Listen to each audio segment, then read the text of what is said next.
तो आज का हमारा टॉपिक है ईसीटी। इसकी फुल फॉर्म है इलेक्ट्रोकन्वल्सिव थेरेपी।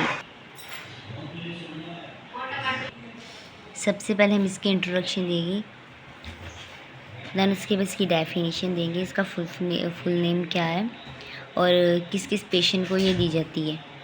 देन उसके हम पैरामीटर्स देखेंगे। करंट अप्लाई, कितना करंट अप्लाई हमने करना है पेशेंट पे, कितनी वोल्टेज है, ड्यूरेशन, फ्रीक्वेंसी कितनी है, टोटल नंबर कितने हैं। देन उसके मैकेनिज़्म ऑफ एक्शन क्या है, इसका टाइप क्या है, इसी डायरेक्ट दे सकते हैं और मॉडिफाइड ईसीटी होती है। डायरेक्ट ईसीटी वो होती है जिसमें हमने एनेस्थीसिया नहीं देना होता, और मॉडिफाइड ईसीटी वो होती है जिसमें हम पेशेंट को एनेस्थीसिया देते हैं, उसके मसल को रिलैक्स करें। जनरल एनेस्थीसिया हम देते हैं। एप्लीकेशन ऑफ इलेक्ट्रोड, एक बाइलेटर होती है, एक यूनिलेटर होती है।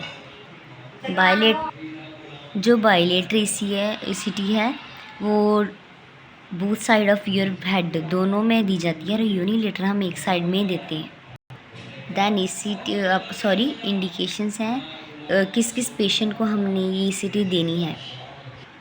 मैनिया पेशेंट को, सिजोफ्रेनिया, डिप्रेशन में एंजाइटी है, उनको देनी है हमने। देन उसके बाद हम कॉन्ट्राइंडिकेशन लिखेंगे, किस किस पेशेंट को हमने ईसीटी नहीं देनी।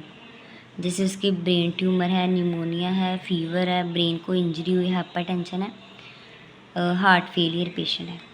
Then articles needs for ECT, कौन कौन से आर्टिकल्स हैं जो ईसीटी में हमको चाहिए होते हैं, ये सब आर्टिकल्स हैं। देन ईसीटी टीम जो पेशेंट को ईसीटी देती है, ये वो सब टीम होती है। ट्रेन नर्स होनी चाहिए, नर्स एड्स होने चाहिए, एनेस्थीसियोलॉजिस्ट होना चाहिए, ईसीटी असिस्टेंट होने चाहिए, साइकेट्रिस्ट डॉक्टर होने चाहिए।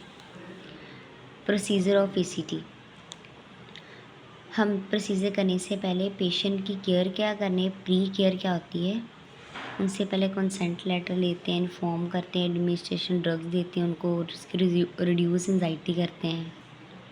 ड्यूरिंग पेशेंट कौन सी करनी है केयर, ये सब पॉइंट लिखे हुए हैं। जब पोस्ट ईसीटी केयर, जब पेशेंट की ईसीटी हो जाती है तो हम उनको कौन कौन सी केयर प्रोवाइड करनी है।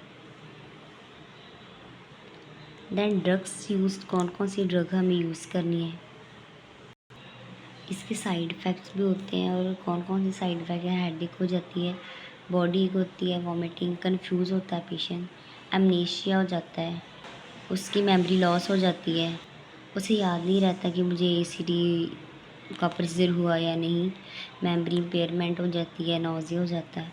नर्सिंग की रिस्पॉन्सिबिलिटी क्या है, मेंटेन करना है पोजीशन, पेशेंट की पोजीशन को प्रोवाइड करना है, pre post operative care, maintain record and report करना है, चेकअप करना उसके वाइटल साइन को, उसकी चेकअप प्रॉपर उसका चेकअप करते रहना है, प्रोवाइड कंफर्टेबल पोजीशन देनी है, और उसकी कोई भी साइड इफ़ेक्ट आपको दिख रहा है तो उससे कम करना है, उसको साइकोलॉजिकल सपोर्ट देनी है हमने।